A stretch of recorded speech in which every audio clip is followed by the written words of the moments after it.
Jenny Funkmeyer here at Parallel University, which is a school that is in my fantasy and in my mind that I'm going to become the person who educates the whole world into a brand new way of living life. So, I mean, here it is, Parallel University taking place in an alleyway. Parallel University takes place all over the world, in all kinds of places. Well, okay, today's topic is, by the way, my inner child has always wanted to be a teacher. She has always wanted to write on a chalkboard and teach people things like, you know, writing notes and stuff like that. So that's the kind of teacher I am. I'm very aware that I'm actually just kind of a little kid playing teacher, opening a big school called Parallel University. Da, da, da, da, da, da, da, da. All right. Students, today's topic is Anomaly. Anomalisa, a movie by Charlie Kaufman. I'm very... Charlie Kaufman is probably Hollywood's cultural elite, and Hollywood, the artists in Hollywood, the filmmakers, writers, directors, producers, actors, composers, editors, all those people, costume designer, and etc. I feel the kind of the most amazing artists of today, because you know, any one of these endeavors, music, painting, makeup, storytelling, all those are combined in the body of one filmmaker. So I feel filmmakers are really our contemporary thinkers, cultural elites. They are, and to cultural artists, and to make art is actually it requires a society that is very, very stable, and it requires a society that has enough food and enough water to make art. Otherwise, I know, you know, even in caveman's days, there are arts because, well, once you're finished eating your dinosaur or whatever, pick some fruits and, you know, had some smoke some leaves, and you know, what else do you do? So you always make art. That's why artists are really our most important, society's most important assets, and it shows how the society is doing well when there's a lot of artists, when everyone is an artist. And that's what I want. I think life is art, and I think we should make life art. I call myself artist of life because that's what I want to be. I want to be an artist of life. I don't want to be an artist in a painting, or an artist in a singing, and an artist as a cook. You know, I'm all of this stuff. So it's all life. The reason I love this movie so much, and Anomalisa, and think about it so much, obviously, is the admiration for Charlie Kaufman's talent and the way he thinks. And I feel like the problem he presents in this movie is very much one that I had spent many years trying to find an answer to, and I feel that I have found an answer for myself, and that's why I want to make a follow-up video to the last one I made. The last one I kind of went really fast, and so I'm going to just like recap what I said in part 1 on Anomalisa's review. The main character, his name is Stone, her last name, is a man who is stuck in a world where he feels everyone is the same as him, and he's bored shitless. He's repeating himself. He's saying the same thing, doing the same job. He's even a motivational speaker in marketing. I mean, how, like, what an appropriate character to choose. I mean, for the screenwriters out there, you should, I mean, look at that. That's a very appropriate. Each of the elements of the character should tell the story. Everything, the clothes, the makeup, the way he looks, the what job he has, who he is, the way he talks, should be a part of the movie's storytelling. So in this case, Stone is a motivational speaker who cannot motivate himself. And what is he a motivational speaker about? Customer service. Customer service is something that you have to care about other people. So his main problem, immediately pointed out to the audience, is that he's a man who is bored of caring about people. He maybe in the past he has pretend to like people, because you know, in marketing, you know, as a motivational speaker, you have to kind of like pretend you like people, at least, you know. Even if you don't like them, you have to like pretend you like them, right? I mean, oof. A motivational speaker who's a marketing, who does not like people anymore, thinks everybody is the exact same as him, and he's bored shitless, and he doesn't know what to do about living life, and he's kind of lost the zest of life. That's the man.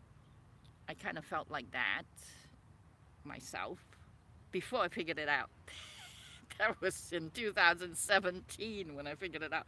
The timing is very interesting too about this movie for me, because my confusion probably started in 2005 as well, or maybe earlier, 2002, maybe even before that. Yeah, 2002, because I had an incredible midlife crisis, and before that I didn't know there was a problem. I just was an angry bitch. I did not like everyone around me, and I pretend I liked them, and it was just like this character Stone. Okay, now this character Stone is based on a man who in October 2005 suddenly in cold blood killed 3 people, and then he was sentenced to execution, and only took 8 minutes for the jury to decide that, or for the judge to decide that. And when the judge asked him, would you want to die, he said, I suppose so. I've been subconsciously trying to kill myself since I was 13 or 14, 12 or 13. Now that's just really, really sad life. I'm just sorry that this guy has to die. He was killed on January 11th, 2017, executed by lethal injection. So clearly, you know, continuing to not like people, not know what to do with life, and being really bored is not a good thing. And clearly killing 3 people to try to manufacture a new way to live life is not the right thing to do. You will end up being injected by poison and killed, and so that's not the way to go, very clearly. So the Anomalisa's story takes place on somewhere around September, early part of September. September 16, 2005 was when the day Lisa, who Stone met and discovered that she's the only other person in his life that is not exactly like him. She is the anomaly to his life, the one person who is diametrically opposing from him. And in the movie, it was amply showed. Her voice is beautiful. What's her name? Was the other actor? Was the actress? Anyway. She's very unlike him, and in the movie he tries, in the famous last scene, which is the dinner scene, Stone tries to change Lisa. You shouldn't. You should. I played that scene in part one. You should see that scene in part one. YouTube sent me a warning that I've used copyright material, so this time I'm not going to use copyright material. So in the dinner scene, you know, she's eating like that, and she clicks her mouth. She said, don't click your teeth when you eat." I'm sorry. And then she she's chewing and then talking. What do you think? We should go to the zoo. You know, that's a really fun thing to say, right? And you know, maybe a little food was showing. And said, "Don't speak with your mouth full," right? And she's like, "Oh, sorry."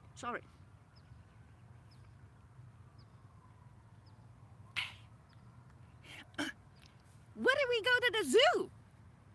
So what is happening in that? I mean, that was done so well that, I mean, they got a puppet to chew and act like she swallowed, and then act and then talk without food in her mouth.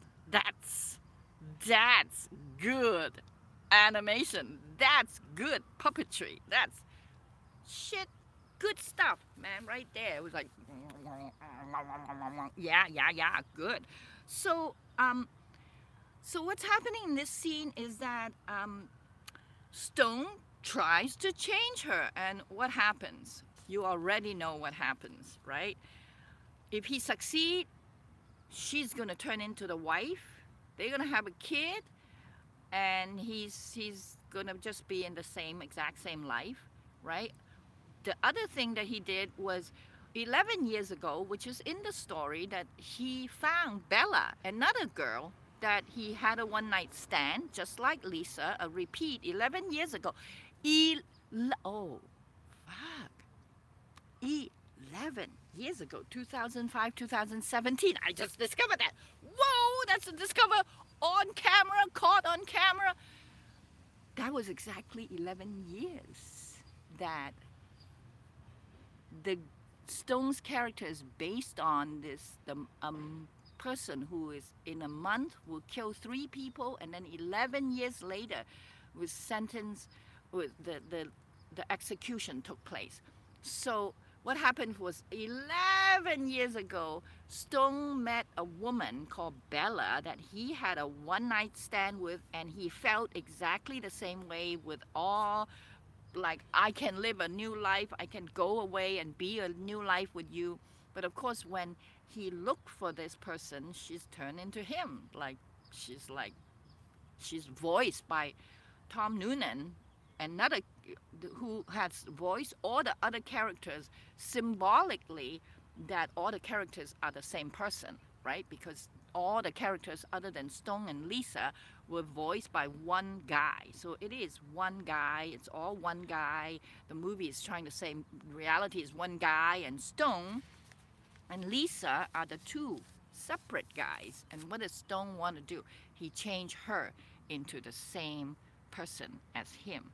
So the movie left off with what's next, right? Obviously, letting Lisa go is wrong. It leads to killing 3 people for not Stone's character. The movie ended, but the person that Stone is based on went out and killed people. So these are my conclusion of what to do in the anomaly situation in your life. In your life. Right now, your life. You have to keep one person, at least one person. Probably two is too many. I think just one, man, just one. The anomaly. You have to keep one person in your reality who is diametrically opposing from you, and you have to love him. Yep. In a business relationship, that could mean like the other partner, like who is maybe what you consider the fuck up, or you may consider the not so good for nothing. I can do everything without him. I can do everything better without him. You know, that guy. It's like Steve Jobs and that's not a good example because I don't know them. Fuck it. Don't give example, Jenny. You don't know anything about example. Don't Okay, sorry, erase that. You see, if they were editing, you don't have to suffer through a lot of this. On the other hand, I kind of cherish this time that I don't have editor. You know, I was a filmmaker. Yeah, I kind of like this. It's live, it's real. I think live is where it's at. Well, anyway, so in a business relationship, it's the other partner. I'm not saying you should keep your partner. I'm just saying, you know, you should have in your team of partners, there has to be an all yes man, but there has to be a no man, a guy who's just like, he's just the problem, he is the problem, he's the problem. In a personal relationship, I will say ideally this person will be your lover, your husband or your wife or your mother or your father or your uncle, or like someone that you can't get away from. This person you can't get away from ideally. The reason I say ideally, because hey man, if I can get rid of the anomaly in my life,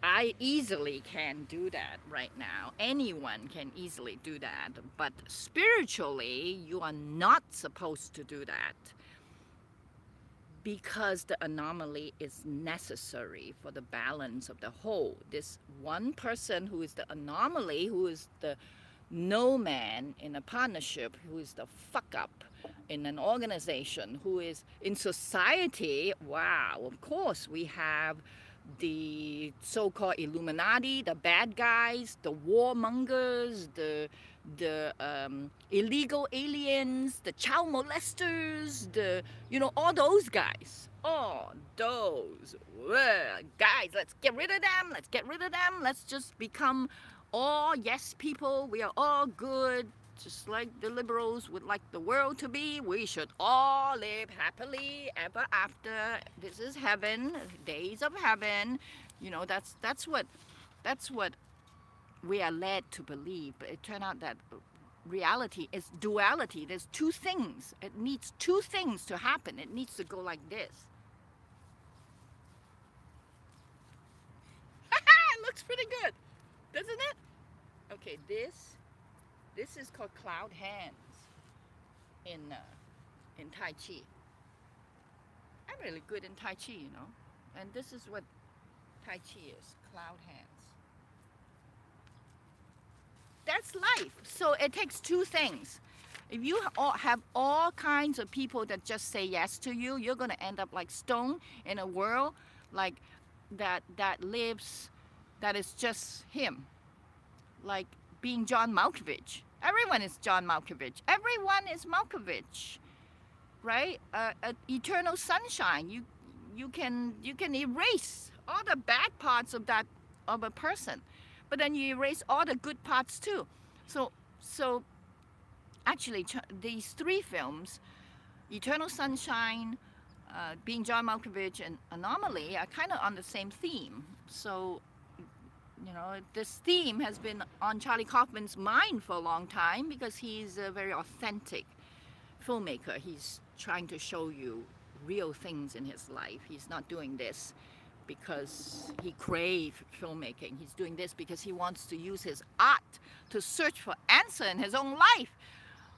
I hope he's like that, because I am like that. I want to live my life to search for real meaning for my life.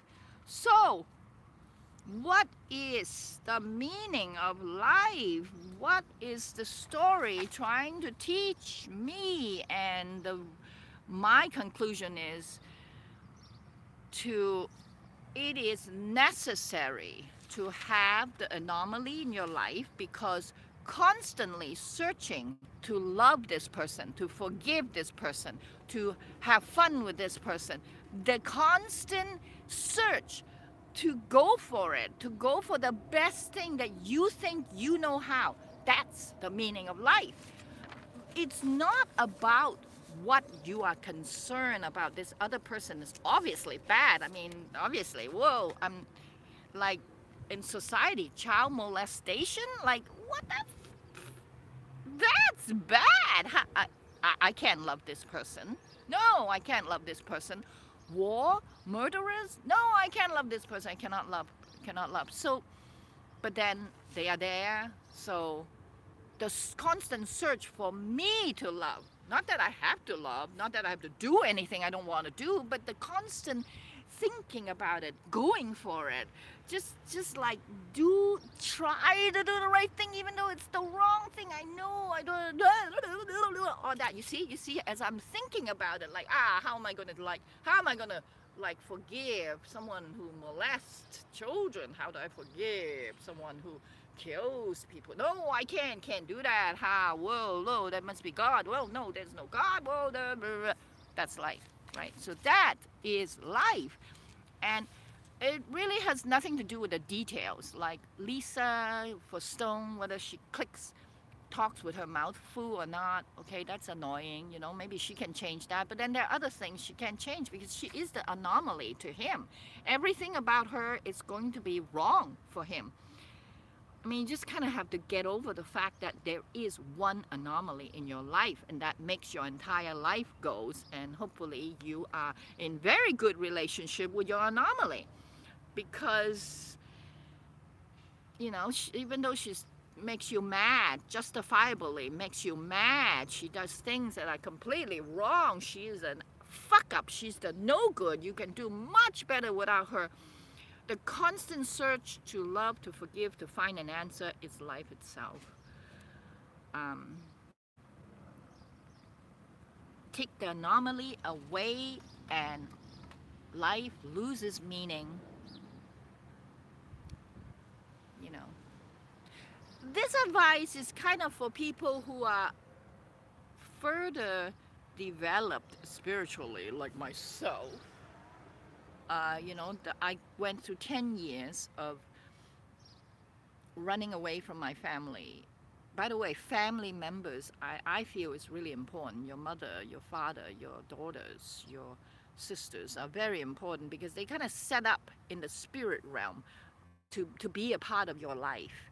And I don't know why. I mean, obviously I can get rid of my family, just like I throw away a pair of shoes or throw away my friends. Some friends I don't like anymore. I'm like, I don't see them that much anymore. My drinking buddies, I used to be an alcoholic and I drink in bars and I don't ever see anyone. In fact, anyone who drinks, I couldn't be around them. So,